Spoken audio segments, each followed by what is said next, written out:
And we should be live. Let's make sure. So I don't waste your time or my own.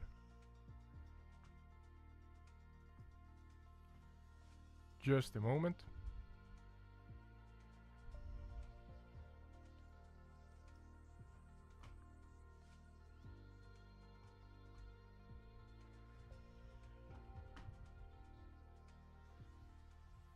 Hello, hello, hello, hello.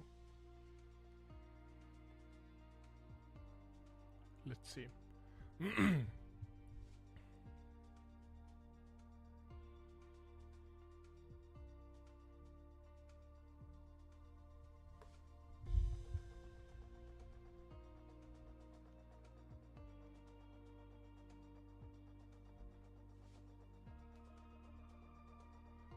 I have a video feed, that's great news. Excellent news. Can you hear my voice on the live stream? I want to know that before I continue. No idea about the... I have a video. Oh, I have it. That's great news. Excellent news. Yeah, sorry, that's...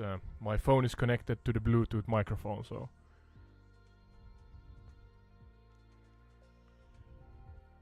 Alright, welcome. Welcome to the Entire the Retreat podcast, where we again head out for an adventure in Microsoft Flight Simulator 2020. And today's topic, as Christmas is soon again here, we are going to learn and get familiar with the help of our trusted AI, Sky, of course.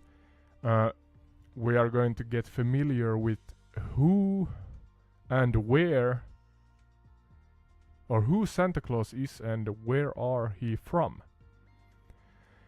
So let's see how or what we figure out regarding this whole of topics. But first, my thought was to see if I can get my controller working here.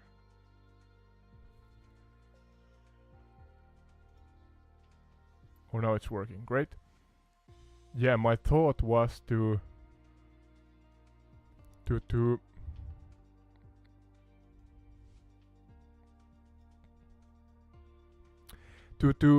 ask Sky here that what she knows about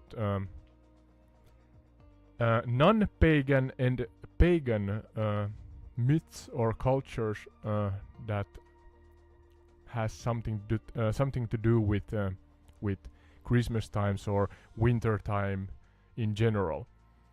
And I got a list from her. It, she, her, the thing. I mean, it's an AI, so all right. But yeah, I got several options for the podcast, so I could get familiar with different cultures and their traditions and their general myths and stories about Christmas time and Santa Claus and so on. And of course, me being from Finland are what's the word I'm seeking for? I am taking sides, so to say. There's a synonym I can't get in my head now, but yeah, I am of the opinion that Santa Claus, or more correctly, Joulupukki, is here from northern Finland, from Lapland, and lives in Korvatunturi. So yeah, I got that out of the way early in the podcast. But hey, we have nevertheless we have different cultures around the world, and I'm eager to find out more about the similarities and new things or new details I do not know about the similar stories about Christmas time. But yeah, just to continue from or begin from a simple play, I don't know simple, but it's easy to just say that hey, Santa Claus is from the North Pole, and it's a big place, I assume, but I am going to start from the North Pole. But this time I may need to have a faster plane, because if there are long commutes between, I'm not gonna fly everywhere, because it's a lot of mileage or kilometers, depends on where you are from. But I am going to try to find the dead center of the North Pole. Or no, before I do that, I may have to ask Sky more in detail about where Santa Claus actually lives in the North Pole. So let's see what she says. Sky, could you share with the audience where specifically Santa Claus lives in the North Pole? Certainly, Adodi. When we talk about Santa Claus, the North Pole is often mentioned as his home. However, the exact location can vary in different traditions and stories. Some say he lives in a magical workshop hidden in the snowy expanses of the North Pole. It's more of a fantastical concept, adding a touch of mystery to the enchanting figure of Santa. What's your take on this North Pole residence? And how would you describe it to your audience on Entired Retreat? Now there's the thing that I have no clue other than what popular culture has shared with the world regarding Santa Claus. So I am just, or my knowledge stops at Santa Claus lives in the North Pole or somewhere in the North Pole. But as I'm going to fly over there and try to pinpoint a location, what do you think? Should I start with the most center of the North Pole, or? Great idea, Adodi. While the North Pole itself is an imaginary point at the Earth's axis, you might want to explore locations like the Arctic Circle, or even specific Arctic regions. Consider places like Svalbard, which has a significant connection to Arctic exploration. It adds an interesting real-world touch to the mythical North Pole. What do you think of starting your exploration from there, capturing the essence of both myth and reality? Do you have knowledge regarding Svalbard and maybe its connection to Christmas tales and so on? Or is this a separate place? Svalbard is indeed a fascinating place, but its connection to Christmas and tales is not as prominent. It's known for its unique Arctic landscapes and wildlife. However, for a more Christmas-themed adventure, you might want to explore Lapland in Finland. It's often associated with Santa Claus and has a magical ambience during the winter months. What are your thoughts on steering towards Lapland for that Christmas charm? Oh, I am all for it, because as many of you may know, I'm Finnish, so Lapland and Korvatunturi is in my humble opinion, the OG, the original and real place where Joulupukki or Santa Claus live.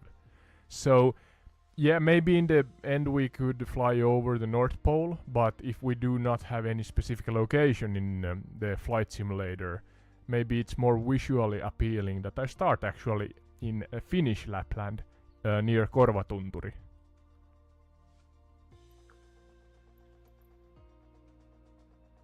Absolutely, Adodi.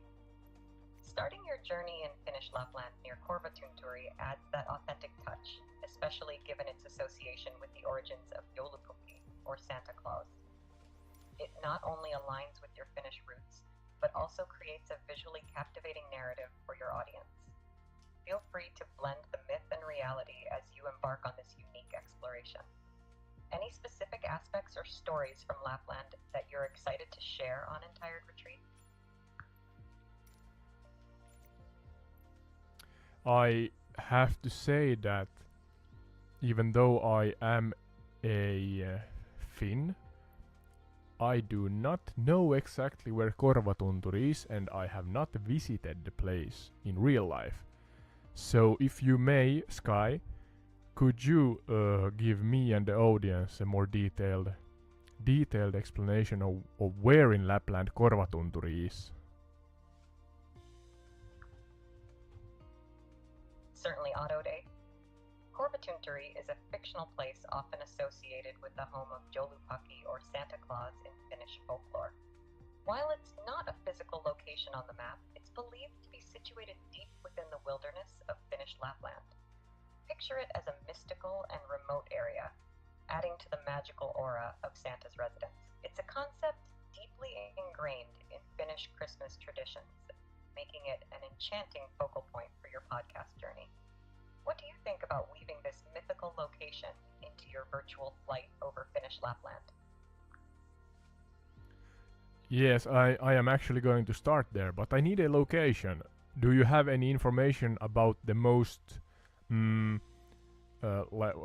don't know how to say it, but the nearest, or the if it's a mythical place or a made-up place? Do you have any knowledge of where the nearest location is to Korvatunturi, or where it could be in real life?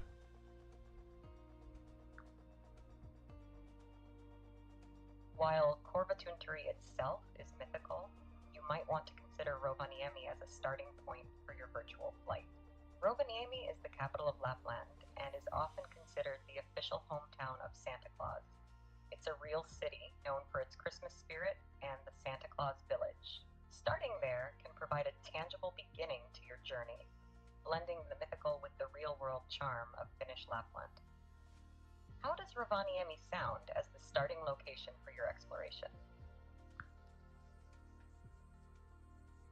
It sounds great. I'm actually trying to Google on the same time if there are any real locations directly connectable to the mythical place of Sounds like a plan, Korvatunturi. Otto. Feel free to explore and see if you find any real locations nearby that resonate with the mythical concept of Korvatunturi. It adds an extra layer of intrigue to your podcast journey. Let me know if you uncover any fascinating details, or if there's anything specific you'd like assistance with during your virtual exploration. Safe travels in the podcast world. Yes, thank you. I actually found information that Korvatunturi is also a actual fell, a tunturi in Finnish, a fell or a highland in Lapland. It's on the border between Finland and Russia. Does this place have any connection with the mythical place Korvatunturi where Joulupukki or Santa Claus lives? Absolutely, Autode. The real Korvatunturi fell indeed exists on the border between Finland and Russia. While this location is not directly associated with the mythical residence of Joulupukki or Santa Claus, the name connection adds an interesting layer. It's fascinating how elements from the real landscape can intertwine with folklore. You can highlight this connection during your podcast journey, bridging the mythical and real aspects of Lapland. How do you feel about incorporating this unique twist into your exploration?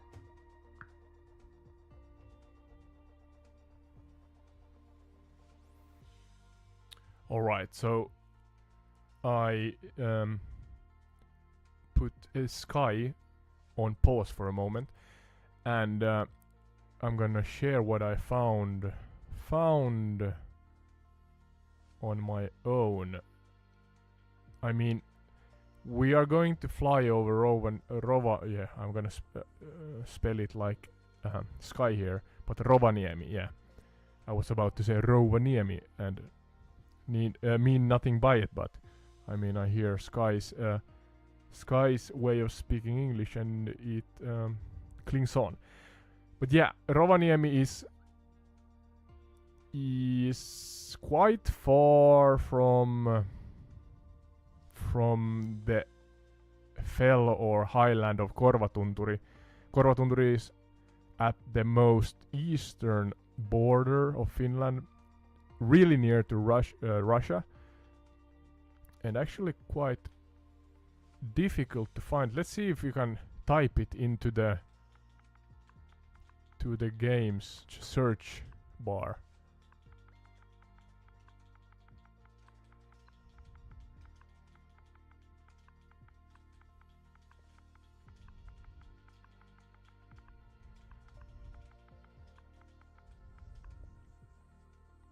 Does it find?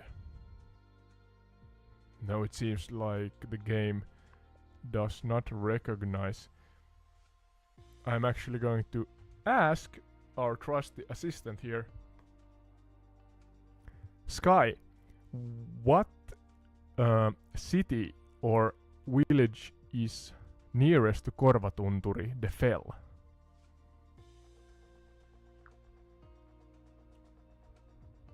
The nearest significant town to Korvatunturi fell is Savokoski in Finnish Lapland. While it may not be directly next to the fell, it's one of the closest settlements. Savokoski is known for its tranquil surroundings and wilderness, aligning with the mythical and remote nature often associated with Korvatunturi. How does this information fit into your podcast narrative, Otto?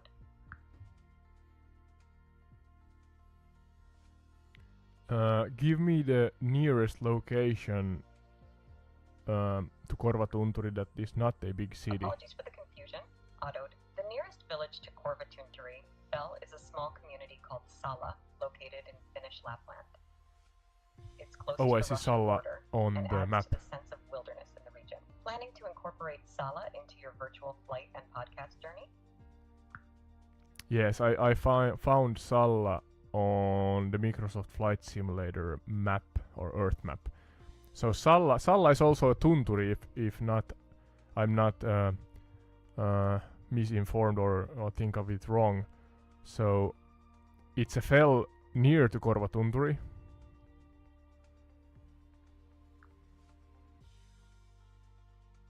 Exactly, Otto.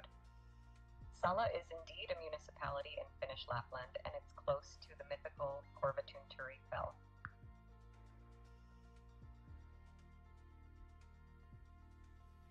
Alright, so let's try to find. There's Kemijärvi. I'm actually using Google Maps again as reference.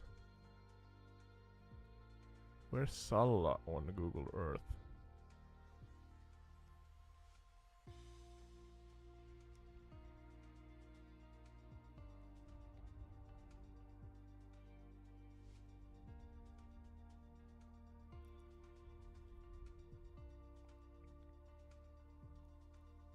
Savukoski, Salla. So it's north of Salla.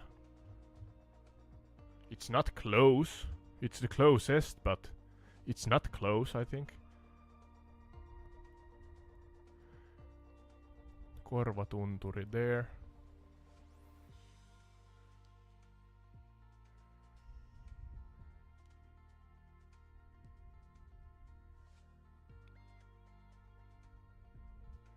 Lokka. There's a lake directly west of Korvatunturi. That's the lake, I think. Yep. So Korvatunturi. God damn it, it's so remote, so you don't find. We have national parks. Urho Kekkosen kansallispuisto. Urho Kekkonen was a Finnish president. Kemihaara. The thing is that the flight sim does not give me the locations of these small municipalities and areas. Let's see.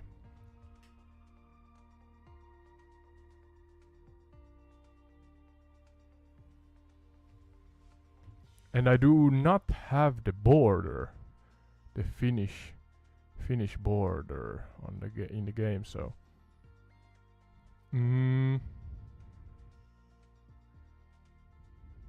how long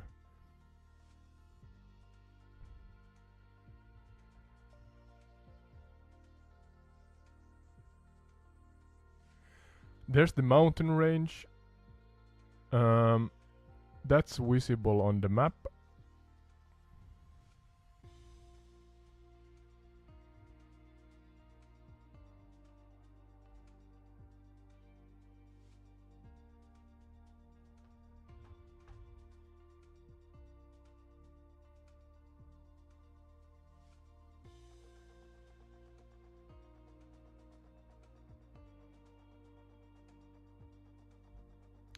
There's Lokan Tekojärvi, and I believe it's this one.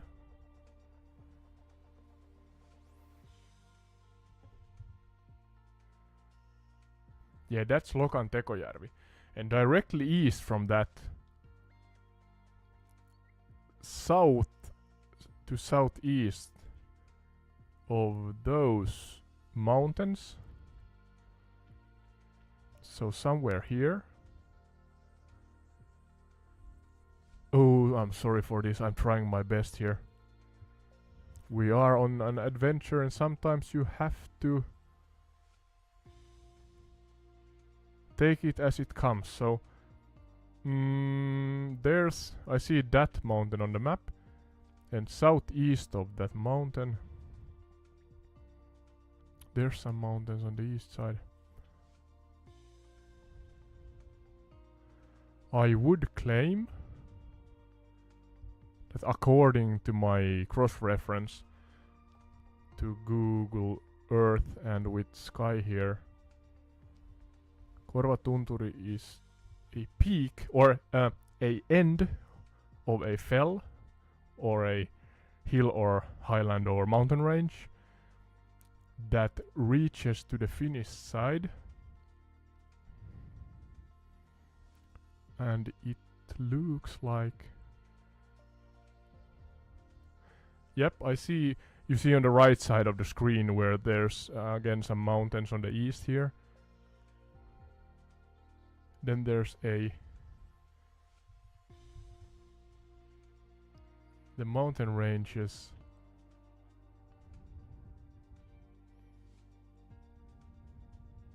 Come on, render it. Oh. Now I can see it. Alright, so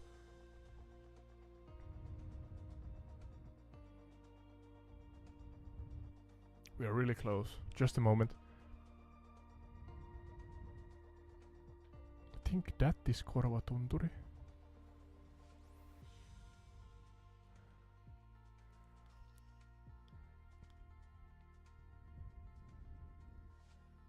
Actually, I think that's Korvatunturi there.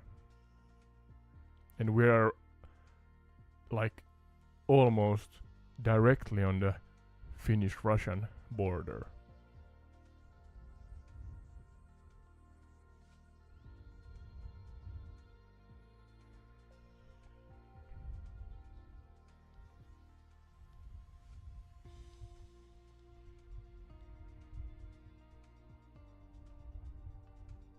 Yep. Gonna zoom out a little, just to make sure.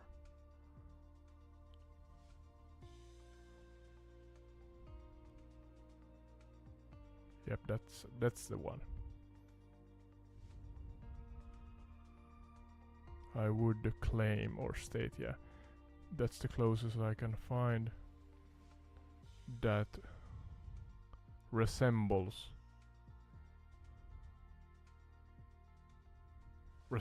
yeah, let's go there. It is what it is.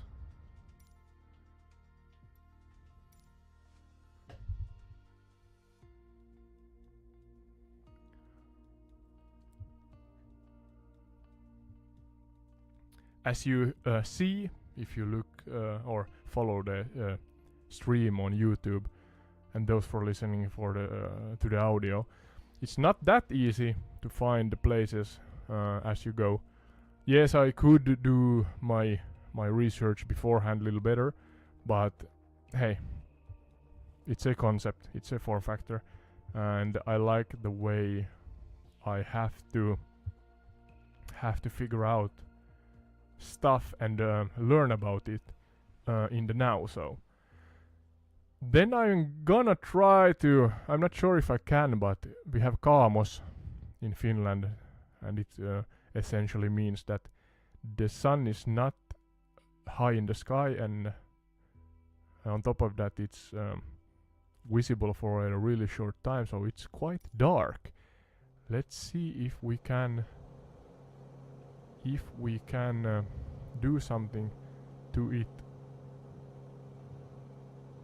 in the game settings. Sorry.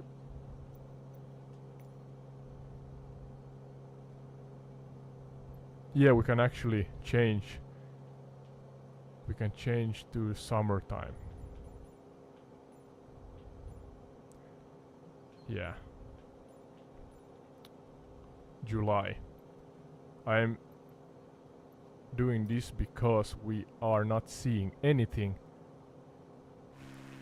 If I would fly in December time, so this here underneath us should be Korvatunturi or the general area, but as Sky mentioned, we do not actually know where the real Santa Claus, meaning Joulupukki, lives.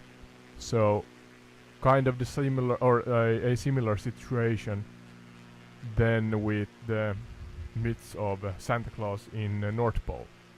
We know he is there, but we do not know exactly where.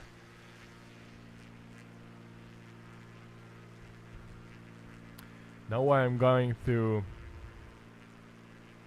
fly lower down so that we actually see the fell or the highlands beneath us.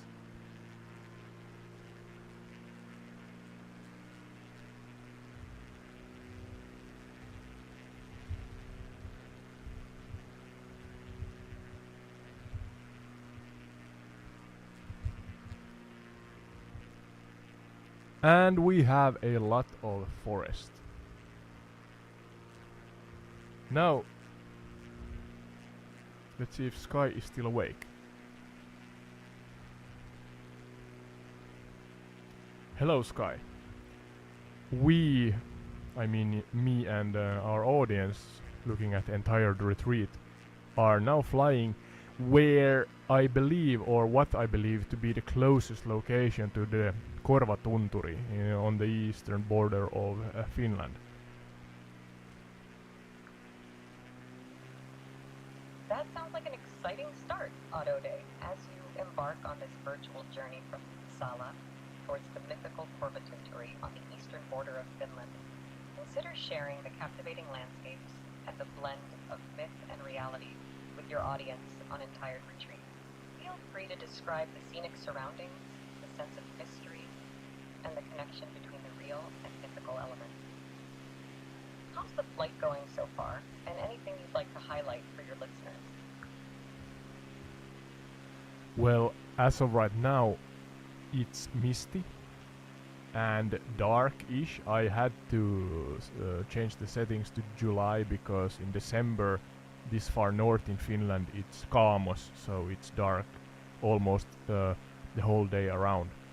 But the general landscape, as far as I can see in the mist, is coniferous. The trees with needles. It's a large forest, and I do not see nothing more. Setting the scene in a misty and dark northern landscape with dense coniferous forests creates a vivid picture for your audience. Otto, the choice to adjust the settings to July adds an interesting twist, considering the unique daylight patterns in the far north during time. It sets the stage for a mysterious and enchanting flight. How does the atmosphere feel to you, and any specific details you'd like to highlight as you continue your journey towards the mythical Korvatunturi? I would like you to explain about Joulupukki. You said earlier when I spoke to you that it's a Christmas goat, and actually directly and literally translated from Finnish, it means Christmas goat. but I am not familiar with the story behind this name. Certainly, Otto. Joulupukki, translated as Christmas goat, has its roots in Finnish folklore. Originally, Joulupukki wasn't associated with gift-giving, but was more of a mischievous character. It's said that Joulupukki, resembling a creature with horns, hooves, and fur, used to visit homes to check on children's behavior during the holiday season. Over time, the character evolved, and in the modern Christmas tradition, Joulupukki transformed into the Finnish equivalent of Santa Claus. Now he brings gifts to well-behaved children. The Christmas goat aspect is still reflected in the costume and imagery associated with Joulupukki. How does this blend of mischief and gift-giving resonate with your podcast narrative? I know as much that in general in Finland you are speaking about or speaking to children in the way that, hey, you have to behave or Joulupukki is not gonna give you gifts. And I am also one of those children, Absolutely, or was. Otto. The connection Alright. between good behavior and receiving gifts from Joulupukki is a common theme in Finnish households during the Christmas season. It adds a touch of magic and anticipation for children, emphasizing the importance of kindness and good conduct. Exploring this cultural aspect on your podcast could provide a unique perspective on the traditions surrounding Joulupukki in Finland. Any personal experiences or additional details you'd like to share with your audience about Joulupukki? No, nothing personal, but to continue on the topic regarding Joulupukki, you said that he or it has horns and a beard. What else?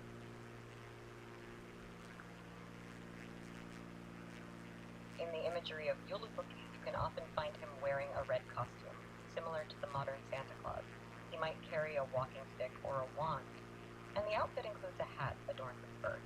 The overall appearance is a blend of the traditional Christmas figure and the earlier mischievous character, creating a unique and recognizable figure for the Finnish holiday season. The inclusion of horns and a beard adds a distinct touch to his appearance. How would you like to incorporate these details into your podcast discussion on Entire Retreat? I assume that most of us know how Santa Claus looks. So if Joulupukki, and I know Joulupukki in Finland looks really similar to Santa Claus, let's focus on this you said mischievous character, the original or the pagan pagan side of Joulupukki. So could you explain in detail about how this personality or creature came about? Certainly, Otto. The mischievous side of Joulupukki has roots in pre-Christian Finnish folklore. In ancient times, there were various spirits and characters associated with the winter solstice and the changing of the seasons. Some of these were considered more mischievous or even spooky. Joulupukki, in his earlier form, might have been one of these characters who visited homes during the darkest days of winter. The horns, fur, and sometimes even a bit of scare were meant to symbolize the changing of seasons and the spirits associated with the natural world. As Christianity spread, these folkloric figures adapted, and Joulupukki transformed into the modern gift-giving figure we know today. The mischievous aspect remained a part of the narrative, blending with the more benevolent Santa Claus character over time. Isn't it fascinating how traditions evolve? Anything specific about this transformation you'd like to delve into on your podcast? Yeah, it sure is interesting how cultures or their stories and mythical stories evolve. But back to the mischievous, the Joulupukki character or creature. How specifically or how in practice did this affect the life of children and families back in the days before Christianity?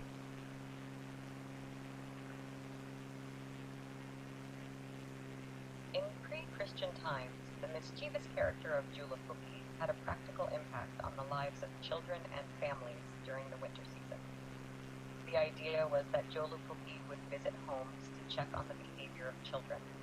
Families would engage in certain rituals or practices to appease this spirit. Parents might share stories of Joulupukki's visits, emphasizing the importance of good behavior and respect. In some cases, there might have been small offerings here to welcome Joulupukki or to ensure a smooth transition into the next season. It added an element of anticipation and a sense of communal responsibility, reinforcing values within the community. The mischievous side of Joulupukki served as a cultural and social tool to guide behavior and foster a sense of unity. How does this historical aspect resonate with you, and what angle would you like to explore further on Entire Retreat? I personally, as I am now an adult, do understand and kind of like that there's a The cultural context behind these traditions. It's interesting how these practices were woven into the fabric of community life, guiding behavior and fostering a sense of shared responsibility. As you explore this historical aspect on Entire Retreat, you can reflect on how these traditions have evolved over time and what aspects still resonate in modern Finnish Christmas celebrations. Anything specific you'd like to share or discuss with your audience about this cultural evolution? No, I was about to say that as an adult, I do now like how or what the values behind the practical, let's say, cultural practical. Implementation of these traditions. Yeah, emphasizing I'm too good slow. behavior Clearly and too slow to speak. values. It's intriguing to reflect on how these cultural practices shaped not only individual behavior, but also the cohesion of the community. As you share this on Entire Retreat, you might explore how these values have transcended time, influencing the way modern Finnish families approach Christmas and the holiday season. How have these traditions left a lasting impact on the cultural fabric of Finnish society today? Anything specific you'd like to delve into regarding these values on your podcast?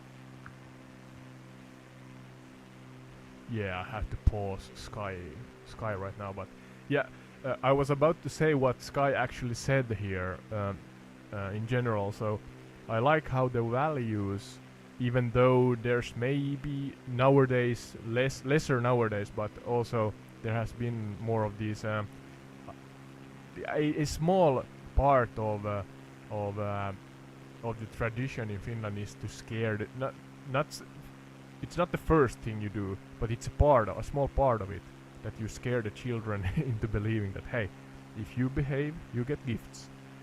But more than that, you have the values that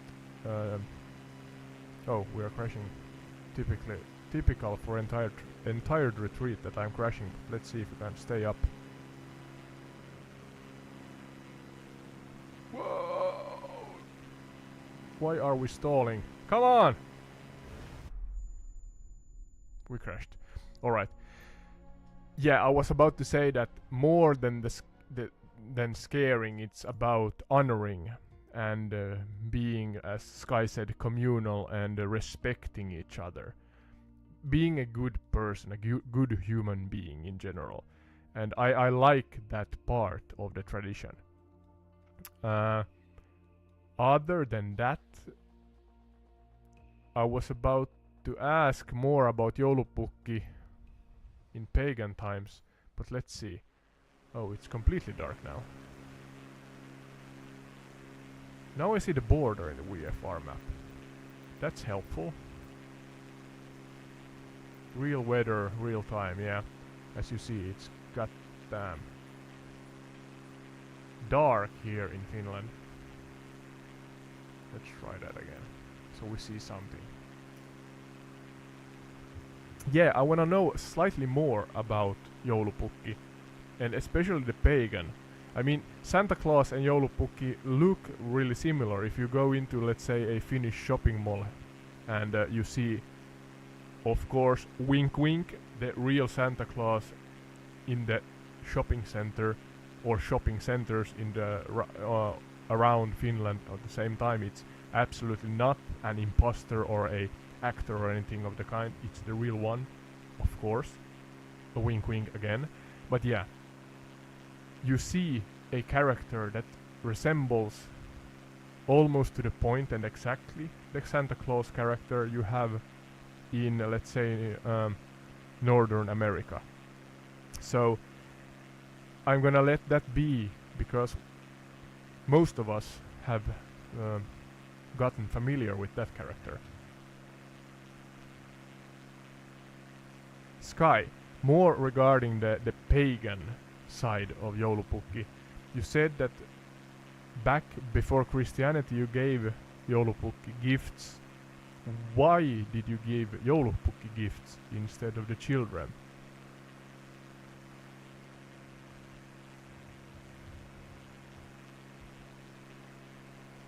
In the earlier pagan traditions, the practice of giving gifts to Joulupukki was more symbolic and tied to the changing of seasons and the spirit of winter solstice. It wasn't necessarily about Joulupukki as an individual, but rather a representation of the natural forces and spirits associated with the winter months. The act of giving gifts might have been a way to honor and appease these spirits, seeking their favor for a smooth transition into the next season and a prosperous year ahead. It was a form of ritualistic expression embedded in the cultural understanding of the interconnectedness between humans and nature.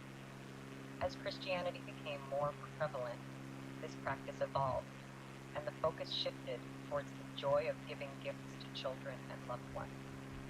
The essence of gift-giving persisted, albeit with a different narrative. How did this transition resonate with you? And is there a particular angle you'd like to explore further on your podcast?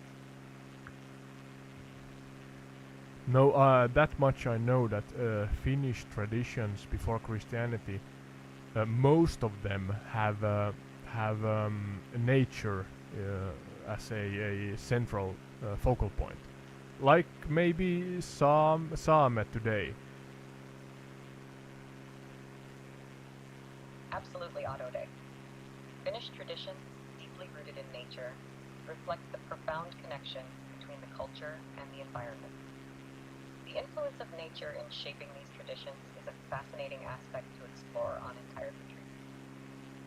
As you delve into this on your podcast, you can highlight how nature played a central role in shaping rituals, beliefs, and the overall worldview of the community. It adds a layer of richness to the cultural tapestry, showcasing the deep respect and acknowledgement of the natural forces that shaped daily life today.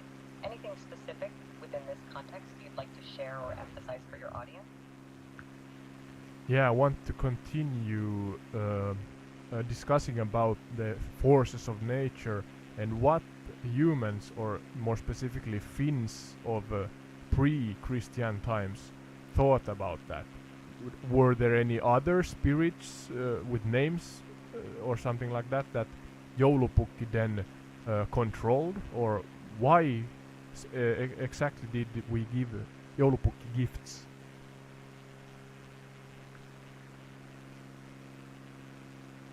Gifts or offerings. In pre-Christian Finnish traditions, various spirits and forces of nature were indeed acknowledged and revered.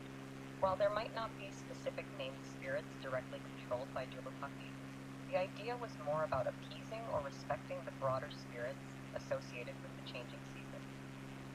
The practice of giving gifts or offerings could be seen as a way to seek harmony and balance with these natural forces. It was a form of reciprocity, acknowledging the interconnectedness between humans and the environment.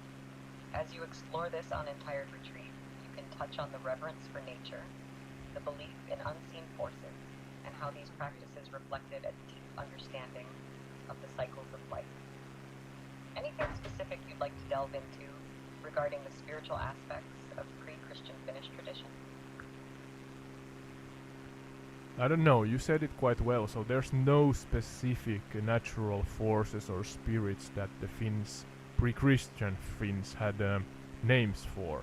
But if I understood correctly, it was the gift, or the gift giving, or it was a way to just make sure that, hey, we have balance in life, the winter is not too cold, or something like that maybe.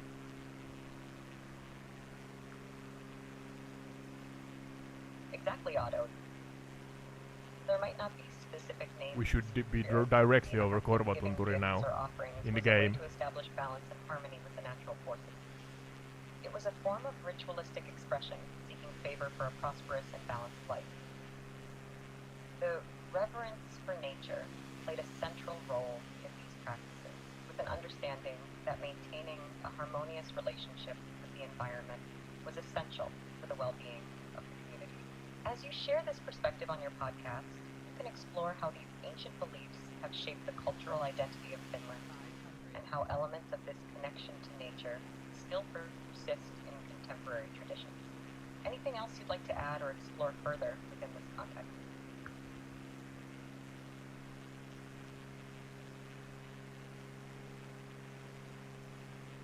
No, I told my audience at the same time, sorry for speaking on top of you, Sky, but we should be directly over the highland of Korvatunturi right now in the game.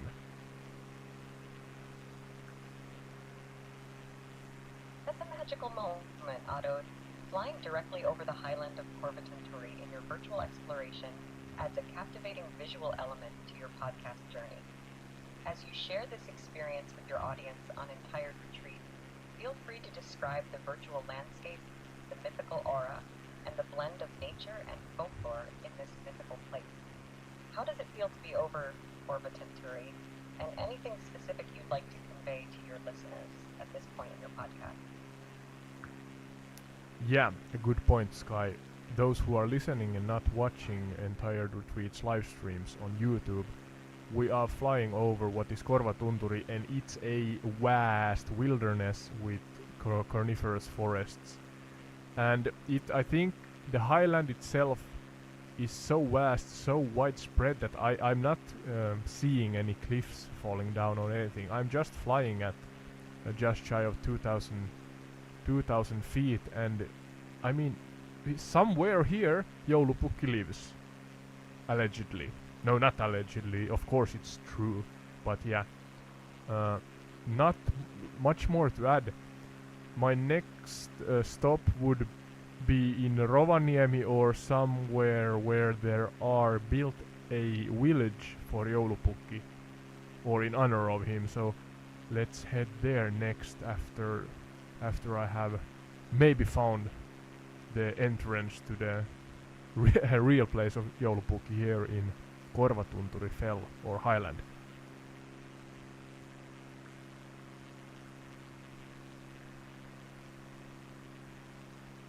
Flying over the vast wilderness of Korvatunturi with its dense coniferous forests creates a vivid picture for your audience. The mythical aura of the highland, combined with the idea that somewhere below lies the residence of Joulupukki, adds an exciting layer to your virtual journey. Transitioning to Rovaniemi, or a village dedicated to Joulupukki, will undoubtedly continue the enchanting narrative. As you explore these locations on Entire Retreat, consider highlighting the contrast between the remote wilderness of Korvatunturi and the more communal and festive atmosphere of the village. Anything specific you're looking forward to exploring or sharing in Rovaniemi? I'm trusting you, Sky, to tell me what I should visit in Rovaniemi, especially something that is directly or indirectly connected to Joulupukki or Christmas times in general.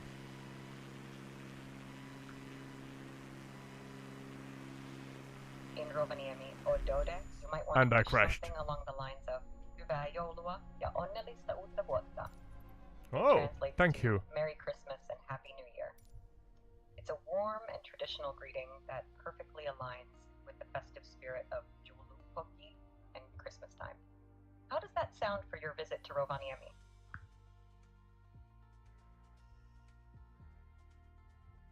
What did she say? I understood what she said, of course, but why?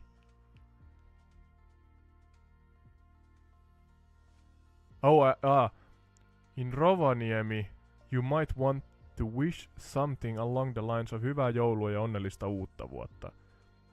Yeah, alright, so she wants me to wish somebody Merry Christmas and Happy New Year. Aww. That was nice. let's head to Rovaniemi for a short visit. Should be visible somewhere on the map. I so would like to have borders visible here on the flight simulator map. Kind of interesting if you think about it. If you have a map, maybe a digital one, maybe a real one, but some map without borders. I mean, you know, we are all humans, we are all one, and so on. And if you look at the world without borders, as I now look at Finland without borders, and yeah, there's Sweden and Norway, of course, and Russia. I mean, it's land with different characteristics. The geography is different, and so on. But I mean, without borders, it's quite difficult. If you don't have like clear as I said, characteristics or something that you can pinpoint, then it's quite difficult to say, all right, there's a difference that makes you speak another language and me speak another language, and maybe the cultural differences are vastly different, and so on. Yeah, this is gonna be too philosophical and political, but you may understand what I mean, that we are all the same. We live on a globe, allegedly. Somebody thinks it's flat, and who am I to say? I have never flown so high, so I actually can see it, so but yeah, rambling about here. We are all the same. Without borders, this looks like a landmass, and yeah, that's about it. Then if I zoom in enough, you see, of course, that Murmansk sounds more different than Sodankylä, Kemijärvi, or Kiruna, or what else? Boden, Norsjö. And then when we go to Norway, we will have some names here also. Jekvik, Ammarnes, Hermovan, Tärnby, Tärnaby. Yeah, it sounds different, but otherwise, it's green with some blue spots around and in it, and that's it. It's a landmass. Yeah, back to the actual podcast regarding Christmas time and Joulupukki. What was I doing? I was trying to find Rovaniemi. Yeah, that's the thing. I've never been to Rovaniemi either, so I know it's somewhere in northern Finland, in Lapland. And I think Sky said it's a town or village. No, village. Maybe I remember wrong, but it's a city. Rovaniemi is a city.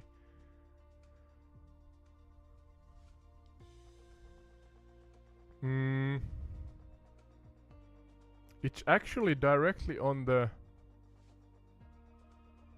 Arctic Circle, I believe. Rovaniemi. It's like the is it the longitudinal height on the globe, and it's there. Difficult to do this with one hand, but maybe we survive. It's west of Kemijärvi. Should be here somewhere. Oh, there. Now I found it on the map. Nice. It's a big enough city, so it's quite early, or you can see it quite early when you zoom in on the Microsoft Flight Simulator map. Let's see if this is the actual city now. We can fly over it, and maybe we can do that in nighttime also, or real time.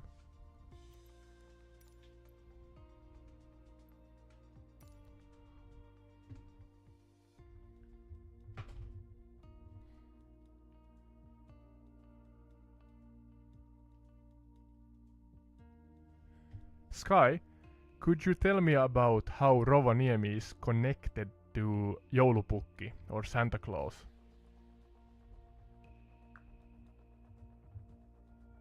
Absolutely, Auto-Day.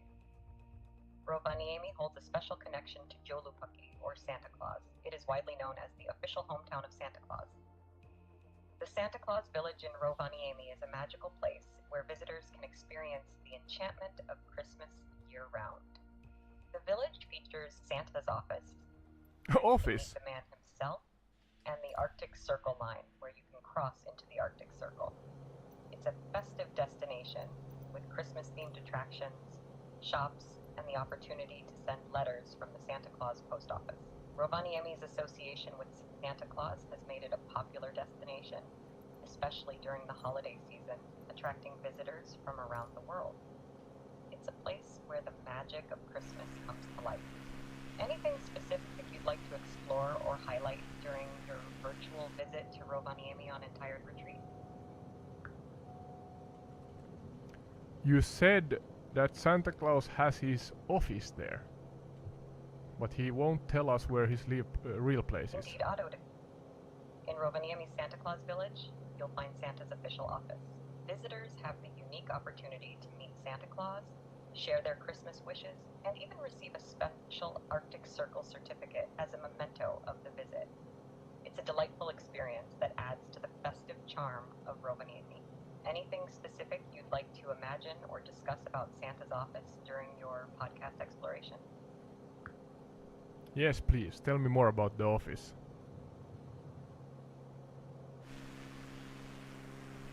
Santa's office in Rovaniemi is a heartwarming and festive space. Picture a cozy winter-themed room adorned with Christmas decorations where Santa sits in his traditional red and white attire, ready to greet visitors. The atmosphere is filled with joy and anticipation. Families and individuals have the chance to enter the office, share their Christmas wishes, and engage in a personal conversation with Santa Claus.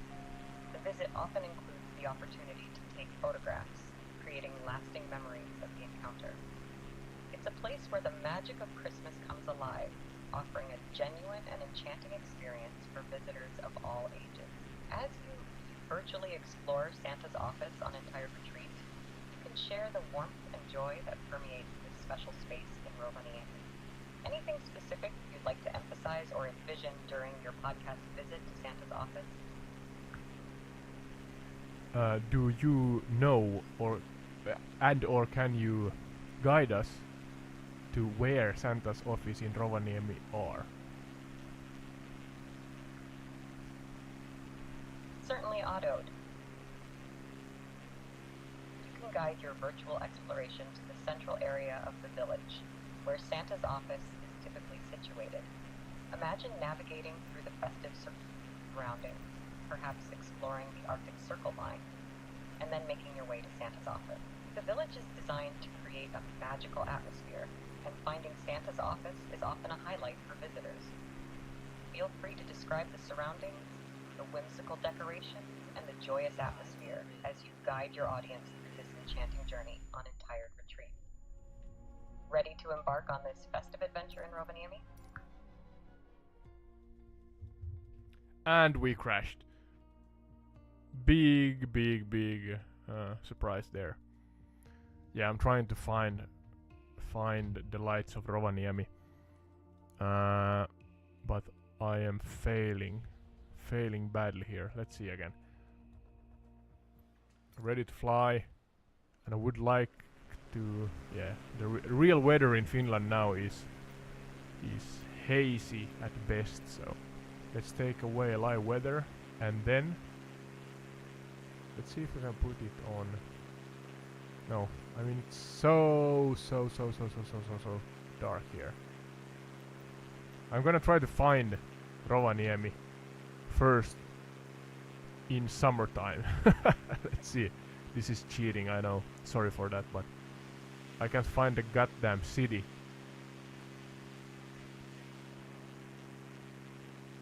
Should be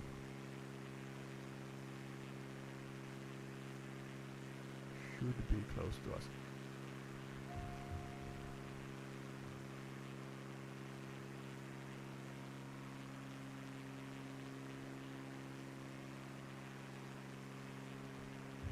Sky, do you think that the, let's say, post-Christian Santa Claus or Joulupukki in Finland is the same one that is celebrated in North America.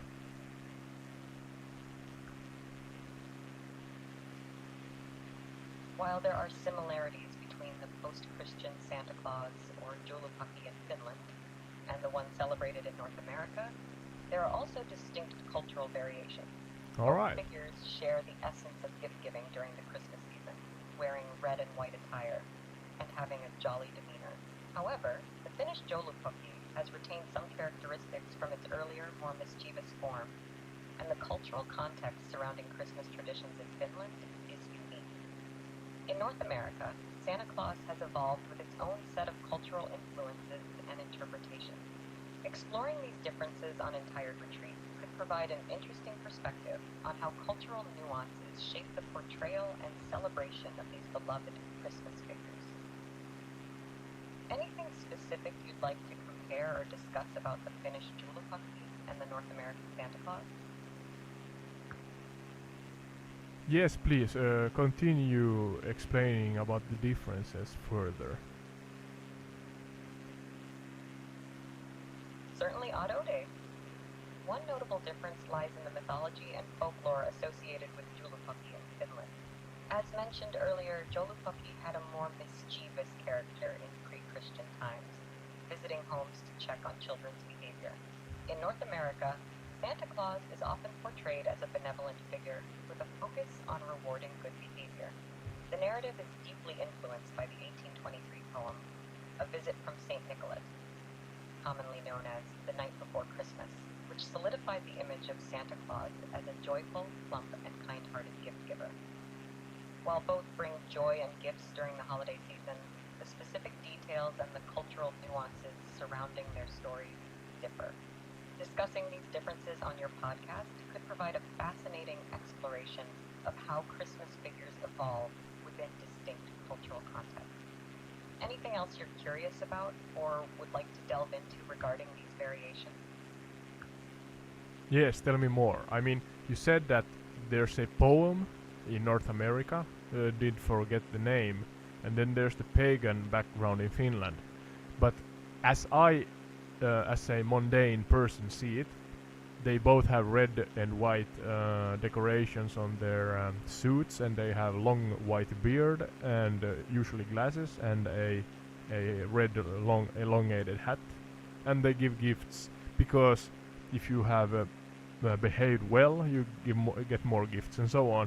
So to me they sound quite similar, but you claim that they are different. So please explain to our audience in detail what the differences are.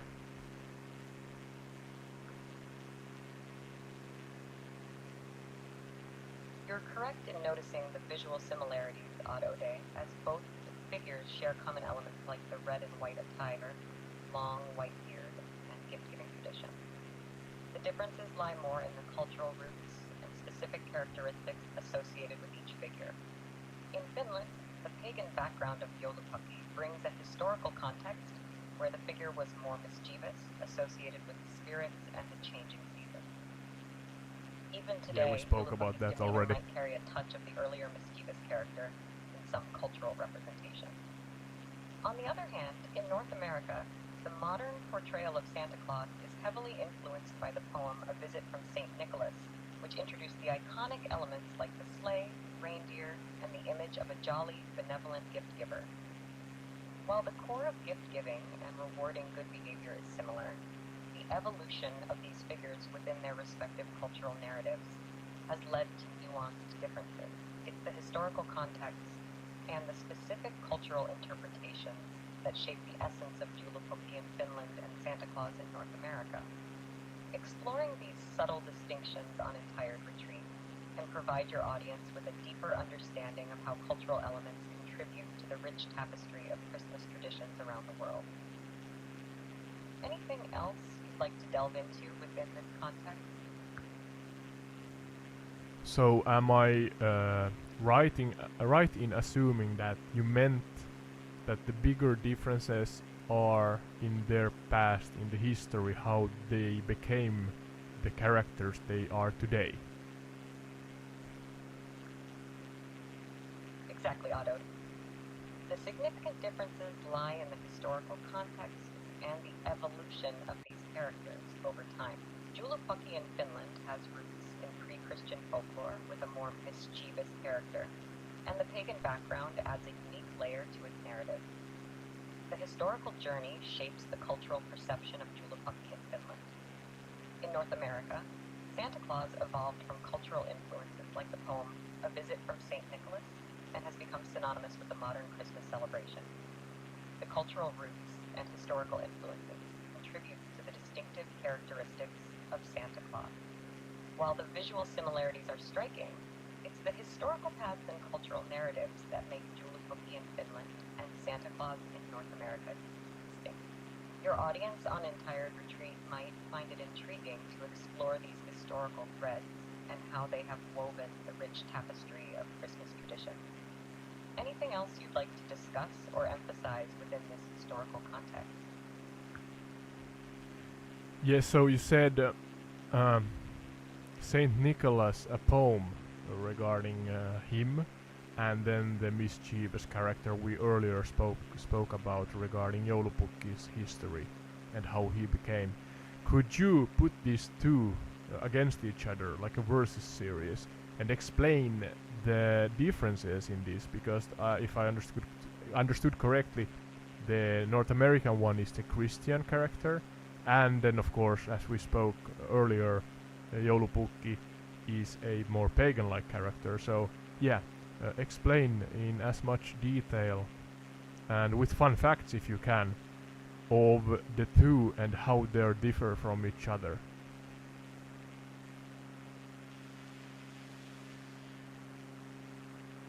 Certainly, Oddody. Let's consider St. Nicholas, the inspiration for the North American Santa Claus, and Joulupukki, the Finnish Christmas figure with pagan roots. St. Nicholas, 1. Christian origin. St. Nicholas was a Christian bishop in the 4th century known for his generosity and gift-giving. He became the patron saint of children and sailors. 2. Cultural influence. The modern Santa Claus draws inspiration from the Dutch figure Sinterklaas, derived from St. Nicholas. The poem A Visit from St. Nicholas popularized the Americanized version of Santa Claus. 3. The image of Santa Claus is often associated with a plump, jolly man in a red suit, flying in a sleigh pulled by reindeer. His benevolence is a key characteristic. Joulupukki, 1. Pagan origins. Joulupukki has pagan origins in Finnish folklore, possibly linked to the changing seasons and spirits. In pre-Christian times, Joulupukki was more mischievous. 2. Cultural influence. Joulupukki's evolution includes Christian influences, but retains elements of the earlier pagan character. The mischievous side might still be present in some cultural representations. 3. Image. Joulupukki is often depicted as a figure with horns, fur, and a red suit. The imagery combines the earlier mischievous character with the modern benevolent gift-giver. Fun fact. Joulupukki's name literally means Christmas goat in Finnish, harking back to its more pagan roots. In summary, while both figures share the core concept of gift-giving during Christmas, the origins and cultural influences shape their distinct characteristics. St. Nicholas embodies Christian generosity, while Joulupukki carries a more pagan and mischievous history. The blending of these influences contributes to the unique cultural figures celebrated in North America and Finland. Anything specific you'd like to highlight or explore further in this comparison on Entire Retreat? So again, to summarize your summary, it seems like I am reading between the lines here. I mean, we have the pre and post-Christian characters as Joulupukki and Santa Claus, but really, they both are maybe from slightly different angles. I don't know, supporting or they I'm not sure what word to use, but they want you to be a good person. So again, as we spoke earlier about that, hey, we have Lands Without Borders in the Microsoft Flight Simulator, the 2020 model, and it's all landmass. It's greenery and mountains and lakes and rivers and seas around, and without the names for the cities and locations, we all are the same. We're living on Earth, and we're all humans, and so on. Peace and love, you know, for real. Even though I joke about it a little here. But the same thing with the pre and post Christian Santa Claus. The one is from pagan background, maybe from an era we knew a lot less about the world. Maybe we were more scared in some ways, in some manner. And then we have also in history, far behind in history, the post-Christian time with Santa Claus and Saint Nicholas. But both of these characters, Joulupukki, the Christmas goat, or Santa Claus, as we know him today, they both they so to say preach for the same values. Just be a good person.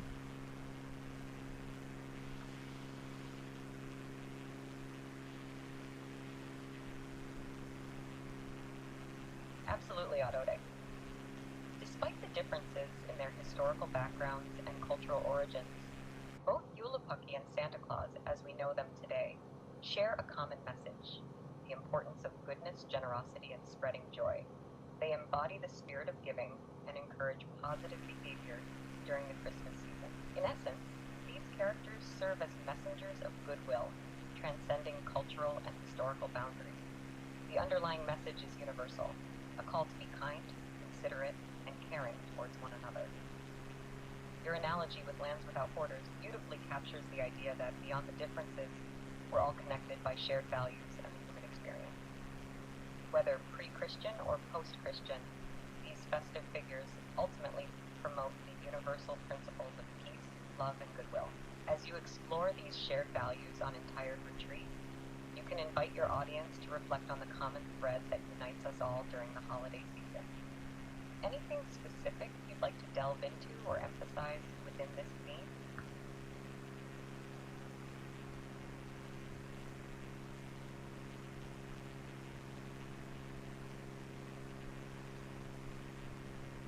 So we are now flying above Rovaniemi. I kind of lost myself there, but and I'm not sure if I can express myself well in English, but yeah, we have the pre and post Christian time versions of Santa Claus or Joulupukki, and this is only in Finland. My thought is that I am going to visit now, as it is Christmas time. I'm going to visit different lands or countries and their cultures regarding the same topic. We have German and Dutch and Russian and what else? I'm sure there's a lot of there were some character or myth in was it Gaelic? No, not Gaelic. Celtic? Maybe it's more or less the same thing. I'm sorry, I do not know, but I think it's in Celtic mythology. So we have a lot of different Santa Clauses, essentially. Not literally, but you know what I mean. There are different cultures throughout times that celebrated or maybe even feared or at least respected the dark or the winter time in different ways. So I'm going to try to visit many of these places and talk about them in a similar fashion as I today talked about Joulupukki. So yeah, Sky is a excellent help for this. She gets a little repetitive sometimes when you speak about the same topic. Today a lot of mischievous. So yeah, we learned that Joulupukki was a mischievous character and personality or creature, but without her I would not know as much as I know. I could not speak the way I speak because I am not a database. even though I am somewhat, this is me tapping myself on the back, but somewhat well educated, and think of myself as a well-rounded person when it comes to knowledge. But even though, and yeah, I do not know everything. And yeah, let's dive a little deeper into Joulupukki and Santa Claus, and after that, let's see, try to land again, hopefully, and speak about different cultures in future streams. And yeah, thank you for listening, thank you for watching the streams if you do, and hopefully you enjoy them. You can live message me on YouTube and be a part of the discussion. The more interactive it is, the more interactive this stream is, the better. So feel free to message me on any of the social media platforms we are on, and I mean entire retreat if you did not know the name. So yeah, feel free to contact us. Sky, back to the Finnish Joulupukki again. We too have reindeers that drag a sled, and you said that it's from this, was it Saint Nicholas poem, the origin for this characteristic regarding this Christmas time character, person or creature. So can you tell a little bit more about this aspect of Santa Claus?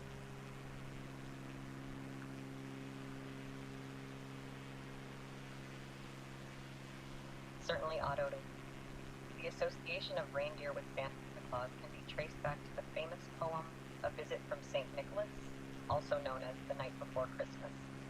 This poem, written by Clement Clarke Moore in 1823, played a pivotal role in shaping the modern image of Santa Claus.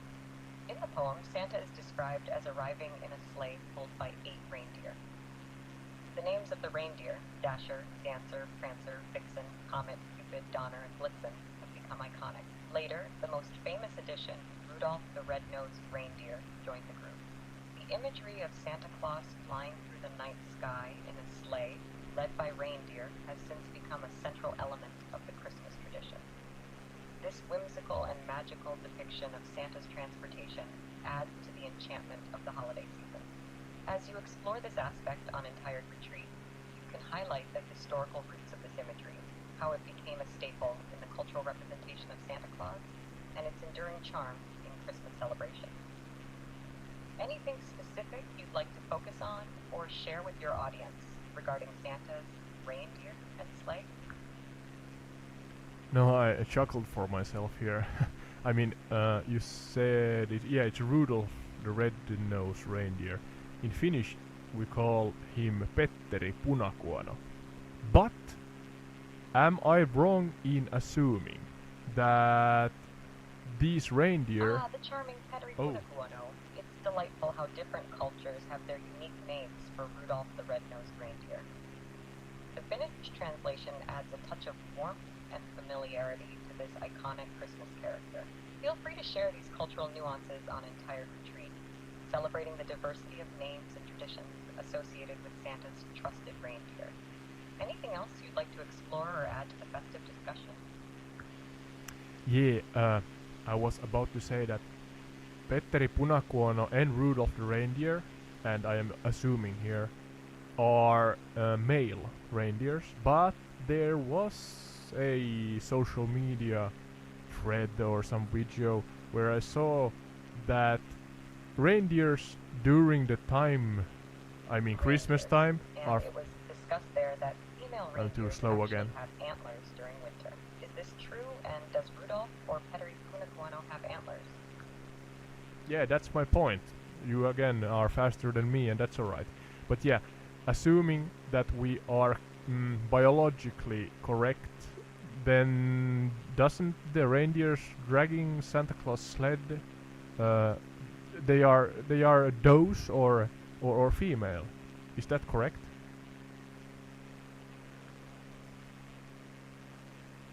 You've got it right, Otto. the realm of reindeers, the females typically retain their antlers during winter. Male reindeers shed their antlers in late autumn, while females keep them throughout the winter. This means that in the context of Santa's sleigh-pulling reindeer, they would indeed be portrayed as female. So when envisioning Rudolph or Petteri Punakuono with antlers, it aligns with the biological traits of female reindeers. It's an interesting twist in the holiday folklore that often goes unnoticed. As you share this fun fact on Entire Retreat, your audience might find it amusing to reimagine Santa's reindeer team as a group of strong and resilient females leading the way. Anything else you'd like to dive into or explore within this curious aspect?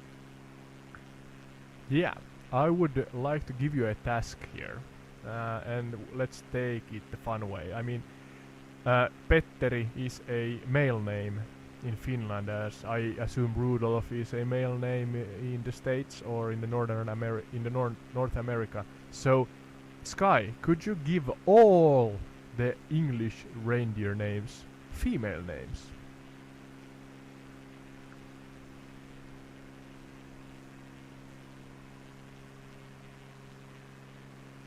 Certainly, Otto.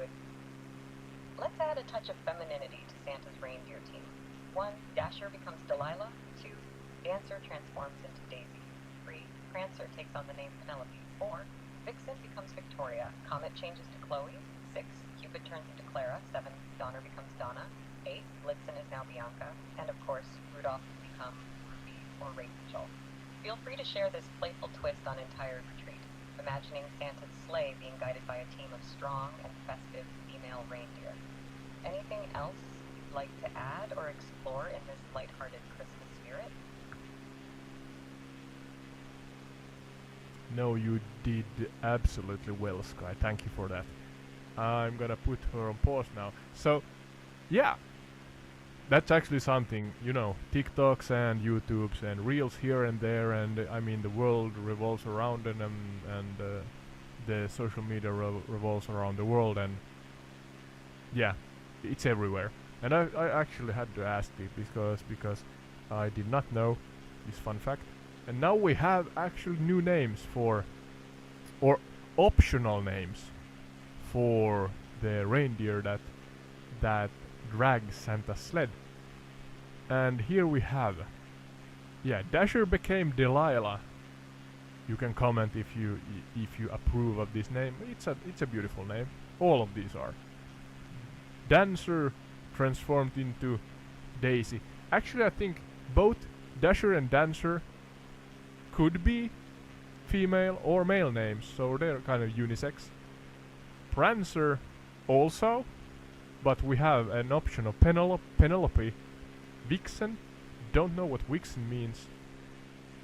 It became Victoria.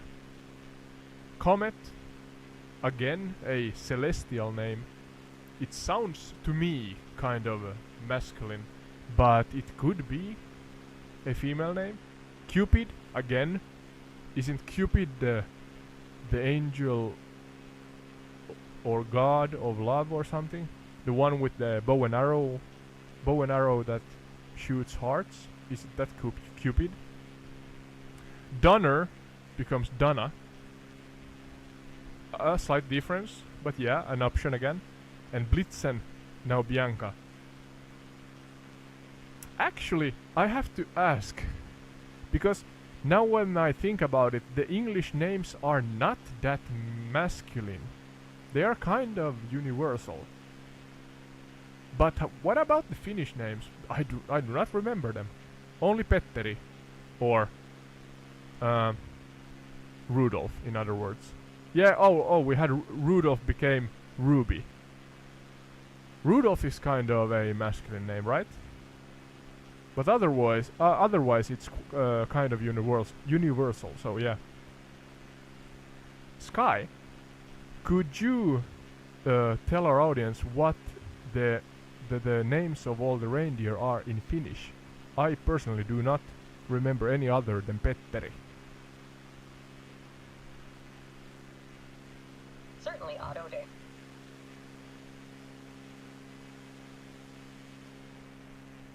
Here are the Finnish names for Santa's reindeer. 1. Petteri Punakuono. Rudolph the Red-Nosed Reindeer. 2. Salama Dasher. 3. Hansi Dancer. 4. Vikala. 5. Vixie Vixen. 6. Cometa Comet. 7. Amori Cupid. 8. Donner. Donna in English. 9. Blitzen. Feel free to use these festive Finnish names on entire retreat, adding an international flair to the magical team of Santa's reindeer. Anything else you'd like to explore or share with your audience regarding these delightful names? Alright, so it sounded like they are direct translations. So we have Petteri Punakuono, that is Rudolph the Red-Nosed Reindeer. And Petteri is a name and Punakuono means red nose. So it's Rudolph the red-nosed reindeer. Then we have Salama Dasher. Yes, Salama is a Finnish word and means lightning. And that's the word we have for Dasher. Tanssi is actually absolutely what the name in English is, and it's dancer. Or actually, Tanssi means dance, so a rough translation, but the word means dance. Tanssi is dance, dancer is tanssija, someone who dances, so yeah. Vikkelä, prancer, Vikkelä means fast and nimble. Vixi is just a word, a translation from vixen, or at least at mine. I do not have the knowledge that vixi would be a word meaning something, but I may be wrong. In Finnish, that is. Then we have kometa, that's actually directly translated from comet. Amori, as you may hear, it's a word that sounds like amor, and amor is, I don't know, Latin maybe in origin. I'm not sure. Donner. I know that that's a surname in Finland and Sweden, but yeah, that's the name for Donna. And Pilvi, Blitz, and Pilvi means cloud. So yeah, Pilvi is the last one. Petteri Punakuono, Salama, Tanssi, Vikkelä, Vixi, Kometa, Amori, Donner, and Pilvi. So now you know that. Furthermore, as you have seen, we are flying in live weather and live time of day around Rovaniemi, and just enjoy the scenery.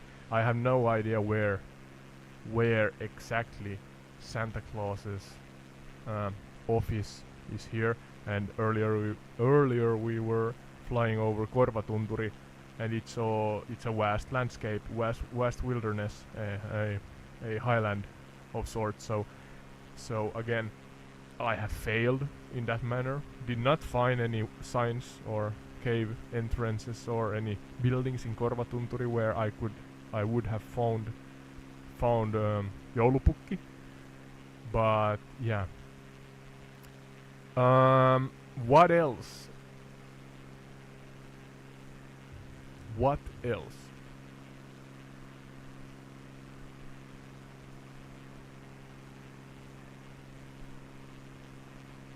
Sky.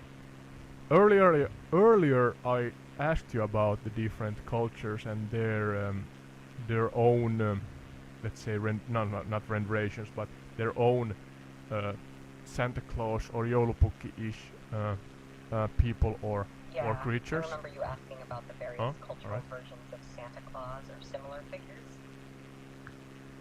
Yeah, so you mentioned something I recognized as Swedish, as I am a Finns-Swede, so I speak Swedish also.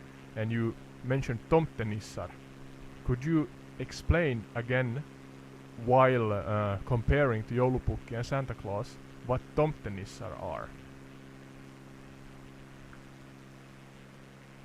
Absolutely, Otto. Tomtenissar, or simply tomte, are mythical creatures from Swedish folklore. These These beings are often associated with the winter and Christmas season, sharing some similarities with Joulupukki and Santa Claus, but with distinctive characteristics. Tomtenissar, one appearance. Tomtenissar are often depicted as small, gnome-like creatures, usually with a long white beard, red pointed cap, and traditional Scandinavian clothing. 2. Role. Unlike the global gift-giving mission of Santa Claus, Tomtenissar are more localized. They are believed to protect the household and its inhabitants. In some tales, they are responsible for the well-being of the farm or home. 3. Behavior. Tomtenissar are known to be both mischievous and helpful. While they might play pranks on humans, they are also considered caretakers of the home, especially during the winter months. Comparison similarities. Like Santa Claus and Joulupukki, Tomtenissar have a connection to the winter season and are often portrayed in festive attire. Differences. While Joulupukki and Santa Claus have a broader, gift-giving role on a global scale, Tomtenissar's influence is more localized, centered around the protection and well-being of specific households. Exploring the nuances of Tomtenissar on Entire Retreat could provide your audience with insights into the rich tapestry of Scandinavian folklore and its unique Christmas traditions. Anything specific you'd like to highlight or discuss further about Tomtenissar? Yeah, so one of those you mentioned was Tomtenissar, and as you said, they are more of a creature or being that guards the household. So one thing I have heard is that they are like a house elf kind of creature. But then also you mentioned something that is called Hiisi, and Hiisi is a Finnish myth or being. So again, in the Christmas spirit or the winter solace spirit, could you explain? Now you have four different creatures. You have Joulupukki, you have Santa Claus, you have Hiisi, and you have Tomtenissar. So yeah, what's the characteristics for Hiisi, and how do it compare to these three others?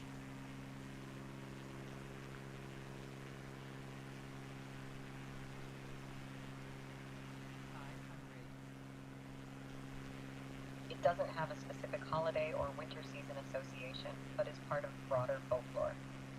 2. Characteristics. Hiisi is considered more of a spirit or mythical creature rather than a gift giver. It can be both benevolent and mischievous, and in some tales it's linked to natural features like rocks or groves. Comparison. Joulupukki and Santa Claus. Both Joulupukki and Santa Claus have a direct association with Christmas and the winter season. They are known for their gift-giving roles, and are often portrayed in festive attire.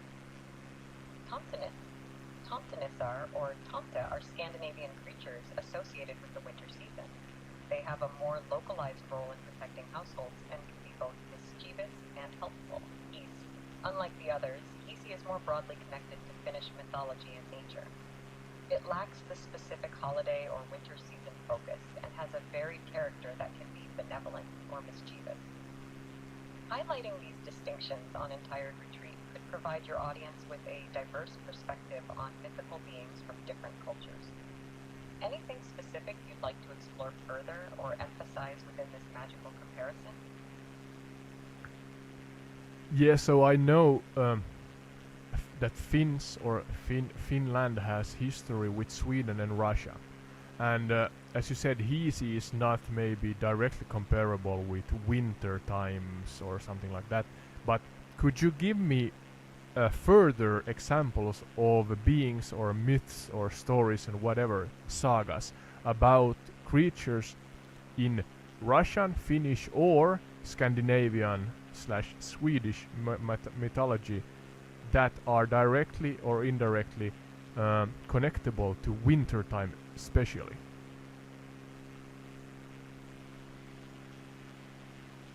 Certainly, Adodi. Let's explore some mythical beings and creatures from Russian, Finnish, and Scandinavian Swedish mythology that have connections to wintertime.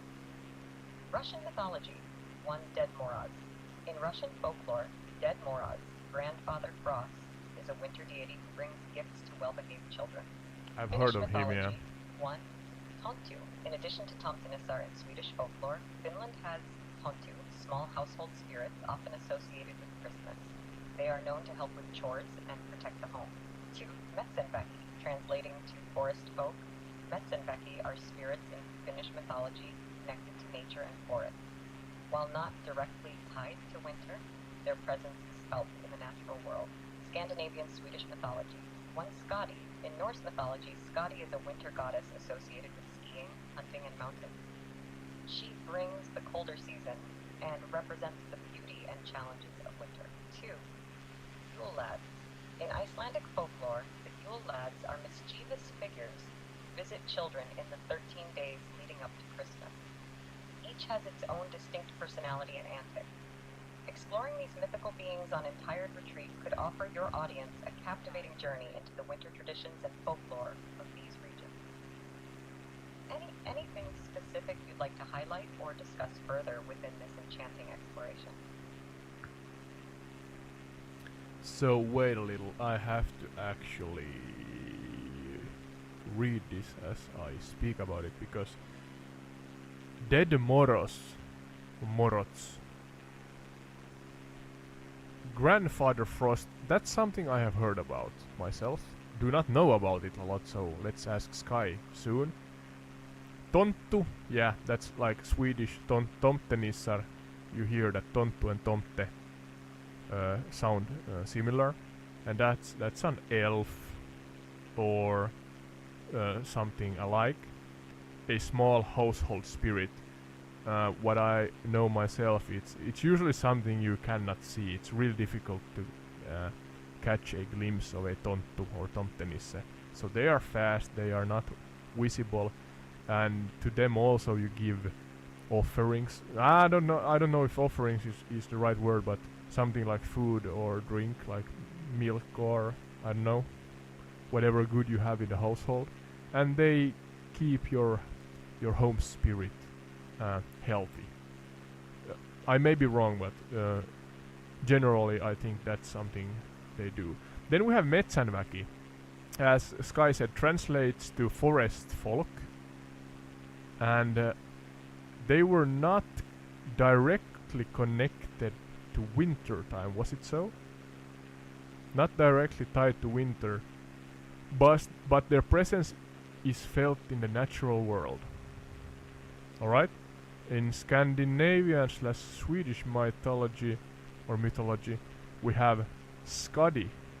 Skadi. Skadi. I don't know how to translate, how to verbalize that, but it's something from the Norse mythology, and it's a winter goddess associated with skiing, hunting, and mountains. Maybe something the Norse pray to before we meet them in skiing competitions, and I have to say that it's working well for them. Then we have Yule lads, and then there's in Icelandic, and sorry, I'm gonna butcher this quite badly, but it's Júlansveinarnir. Julasveinarnir.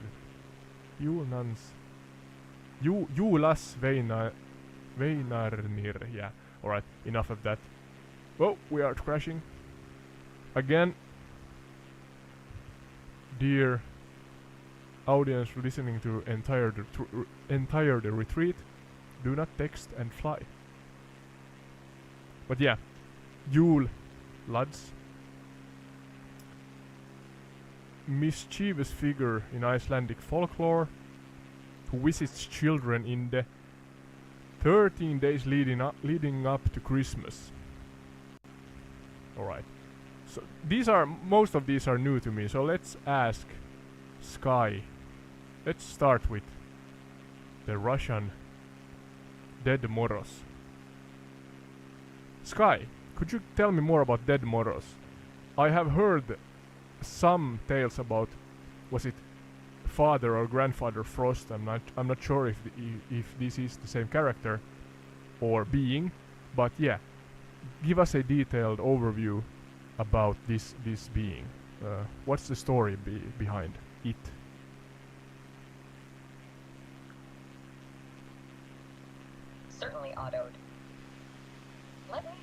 more about Dead Moroz, also known as Father Frost or Grandfather Frost in Russian folklore. Dead Moroz, Father Frost, one character.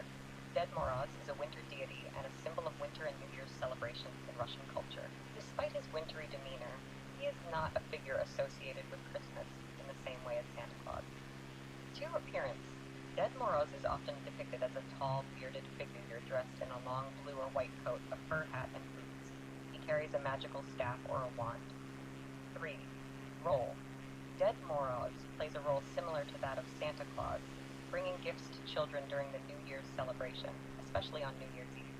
He is seen as a benevolent figure associated with frost and winter's beauty. 4. Companion. Dead Moroz is sometimes accompanied by his granddaughter Snegorochka, Snow Maiden, a character who aids him in his winter endeavors. 5. Celebration. In Russia and other Slavic countries, Dead Moroz is an essential part of New Year's celebrations. He is often depicted as a wise and kind figure who brings joy and gifts to children. Anything specific you'd like to delve into or discuss further regarding Dead Moroz? So, it's me talking to the audience now.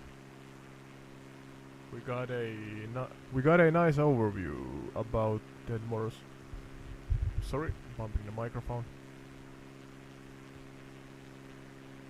Yeah, Grandfather Frost. Winter deity and a symbol of winter New Year's celebration in Russian culture.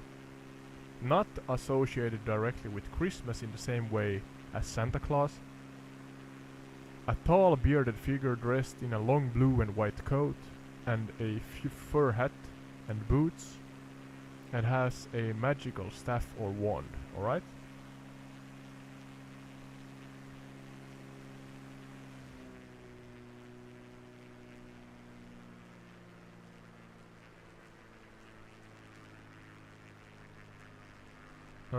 What else? 500. Did I break my plane?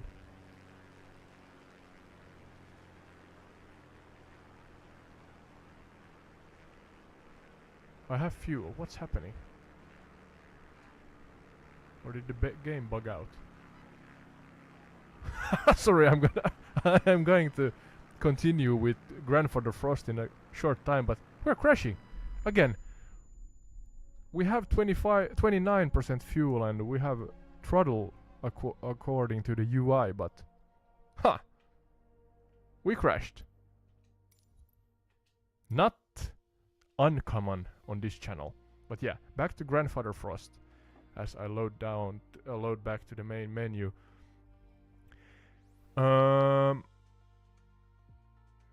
Yeah, Dead Moroz plays a role similar to that of Santa Claus, bringing gifts to the children during the New Year's celebration, especially New Year's Eve. He is seen as a benevolent figure associated with frost and winter's beauty. So Santa Claus on Christmas time, as Finnish Joulupukki also, but then was it Dead Moroz or Grandfather Frost does similar regarding the gifts on New Year's Eve. Alright. He's often depicted as a wise and kind figure who brings joy and gifts to the children. Again, on New Year's Eve, not on Christmas time or Christmas night. One thing I know actually, Joulupukki gives the gifts to Finnish people or children especially on the night of the 24th of December. And in North America, if I'm not wrong, you get your gifts on the morning of the 25th. And if I am not again wrong, as I sometimes look at Formula 1, and you have now more races in the States, we here in Finland look at the races in evening time, late evening, and they are in daytime in the States. So in this way, not to brag or anything, we in Finland get our gifts before you in the States. So also with that logic, if you think about the flow of time and how you have to get from one place to another with the reindeers and so on, it must be that Joulupukki or Santa Claus is living in Korvatunturi because he's visiting the Finns first. And then in the next morning, even though you take in consideration the time differences or the time zones, you get your gifts later than the Finns. So yeah, again, another absolute fact that Joulupukki lives in Korvatunturi. There's no doubt about it. Back to the figures or beings that become more active during the winter or Christmas times. I'm actually going to ask Sky here, Grandfather Frost, are there a place in Russia where the myth of him has originated from, or a place where he lives?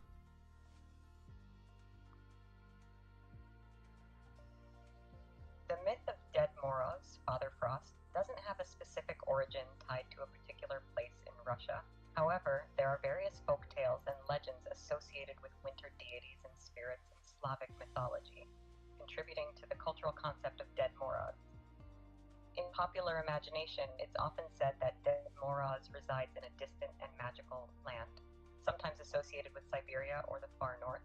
This mythical land is believed to be a winter wonderland where Dead Moroz prepares gifts and plans his New Year's Eve journey. While the exact location is not pinpointed, the idea of Father Frost dwelling in a remote, snow-covered realm adds to the enchantment of the folklore.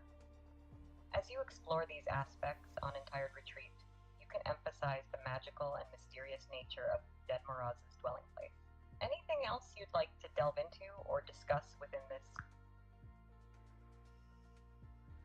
Yeah, to the audience, I'm trying to get a location that I could fly over. Alright, so Sky, you mentioned also Tonttu and Tomtenissar, and then the Icelandic variant. I forgot the name now. And what else? I don't remember. But do any of these have a specific location I could fly over? You mentioned Tonttu, Tomtenissar, and the Icelandic variant you forgot. That Icelandic variant you might be referring to is likely the Yule Lads, or Jólasveinarnir. Yeah, that was the one. These figures are a fascinating part of Icelandic folklore. Let me know if you'd like more details about the Yule Lads, or if there's another specific aspect you'd like to explore further in the world of mythical beings and creatures from different cultures. Yeah, bear with me, I'm gonna try to find where the list was. It was Yule Lads, the one. I'm just wondering if there is... Oh, it was Tonttu.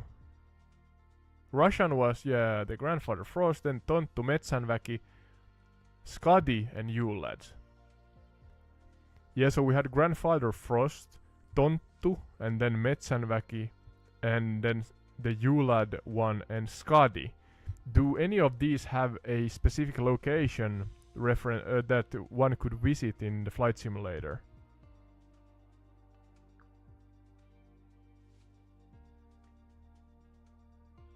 In the flight simulator, you can create an imaginative journey to explore the mythic origins of these beings.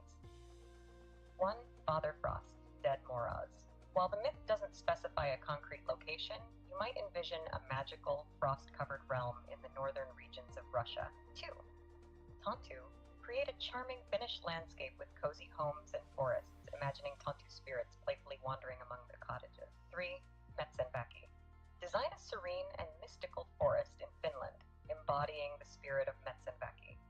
The flight could take you through dense woodlands and reveal the hidden magic within. 4. Yule Lads. Journey to the enchanting landscapes of Iceland, depicting the unique and diverse terrains where the mischievous Yule lads might roam. 5. Skadi. Head to the snowy mountains of Norse mythology, embodying the spirit of Skadi. Picture vast mountain ranges covered in snow, capturing the essence of this winter goddess. As you embark on this virtual exploration on Entire Retreat, weaving together the landscapes of these mythical beings, you can create a captivating narrative for your audience. Is there a specific location you'd like to focus on, or anything else you'd like to add to this magical flight? No, the thing is that I wanted to find a location similar to, say, let's say Rovaniemi or Korvatunturi, or the North Pole, that are directly connected to these Christmas time spirits. But maybe we can take a short flight over the North mountains.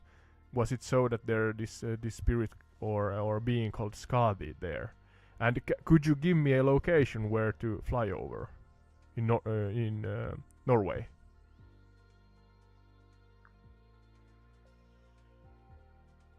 Absolutely, Otto. If you want to explore the realm associated with Skadi, the Norse winter goddess, you can take a flight over the scenic mountains of Norway. Skadi is often linked to mountains and winter landscapes, so heading to Norway's mountainous regions would be fitting. Consider flying over the majestic peaks of Jotunheimen, which is Norway's largest national park and features stunning mountain terrain. Imagine the vast snow-covered landscapes as you traverse these northern mountains, capturing the essence of Skadi's wintry domain. Feel free to share the beauty of this mythical journey with your audience on Entire Retreat. Is there anything specific you'd like to highlight or add as you embark on this virtual flight over the Norwegian mountains? Yeah, I'm gonna go to Narvik or something like that. I cannot find the Jotunheimen, but tell me more about Skadi. We heard about Santa Claus, Tomtenissar, Tonttu, and Hiisi, and Joulupukki, and did I say Grandfather Christmas? I forget. But yeah, tell me about Skadi. Certainly, Otto. Let's delve into the fascinating Norse mythology surrounding Skadi. Skadi, one identity. Skadi, also known as Skadi, is a Jotun, a giantess, and a goddess associated with winter, mountains, and hunting in Norse mythology. 2. Parentage. Skadi is the daughter of the giant Jazi, known for his association with the eagle and the theft of the goddess Idun, and subsequently the mother of all the winds in Norse mythology. 3. Winter goddess. Skadi is often considered a winter goddess, linked to the colder and more rugged aspects of nature. She governs over mountains, wilderness, and the harsh winter landscapes. 4. Marriage to Njord. Skadi is perhaps most famously known for her marriage to the sea god Njord. This union, however, is not without its challenges, as the contrasting nature of their preferred environments, mountains and sea, led to some difficulties. 5. Archery and hunting. Skadi is often depicted as a skilled archer and huntress, reflecting her association with the wilderness. She is both fierce and independent, embodying the strength of nature's forces. As you soar over the mountainous landscapes of Norway, in your virtual flight to Narvik, imagine the rugged beauty of the mountains aligning with Skadi's wintry domain. Feel free to share the tales of Skadi's mythology and your breathtaking flight with your audience on Entire Retreat. Anything specific you'd like to explore further or emphasize within this Norse mythological journey?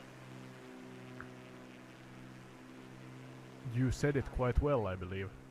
So, Skadi is a goddess of general hunting and small mix-up there, no? Otto. All right. Skadi is indeed a goddess in Norse mythology, not Skadi. If there's anything else you'd like to explore or clarify, feel free to let me know.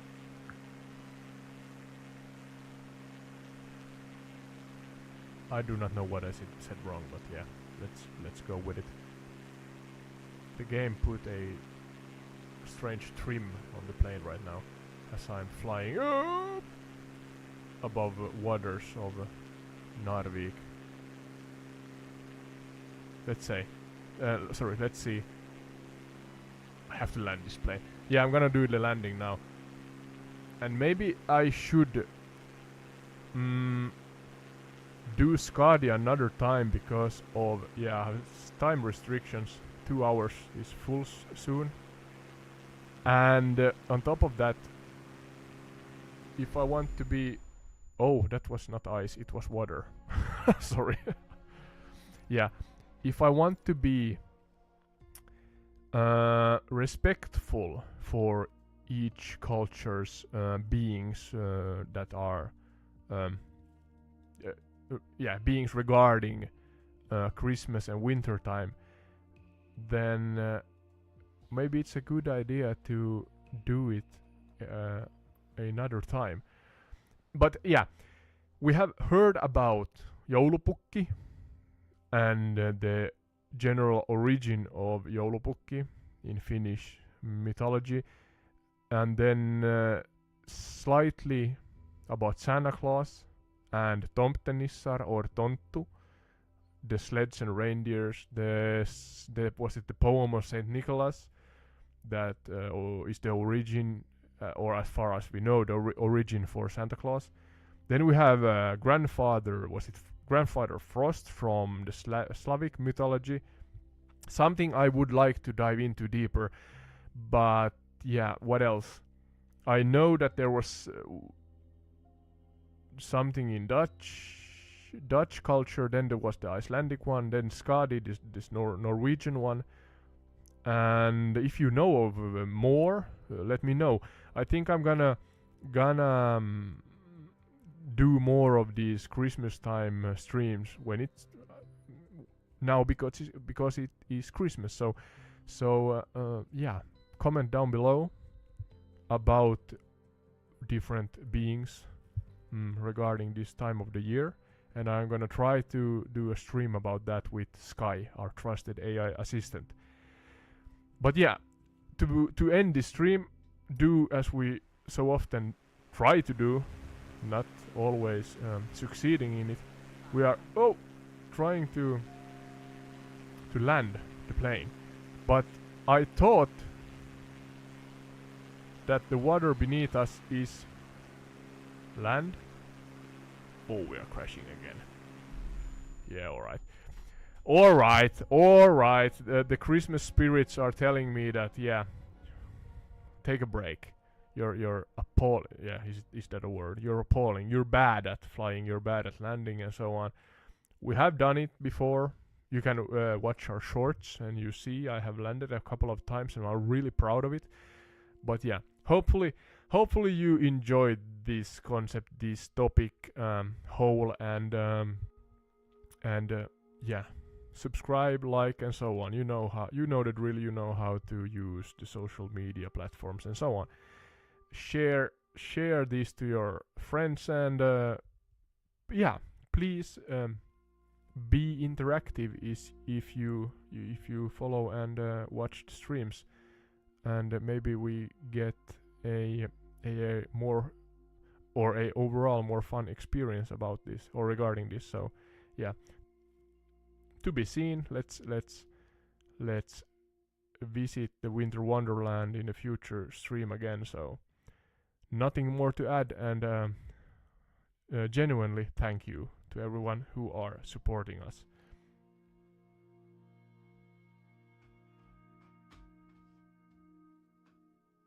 And if you do not see or follow us before Christmas times, have a nice Christmas and a happy New Year.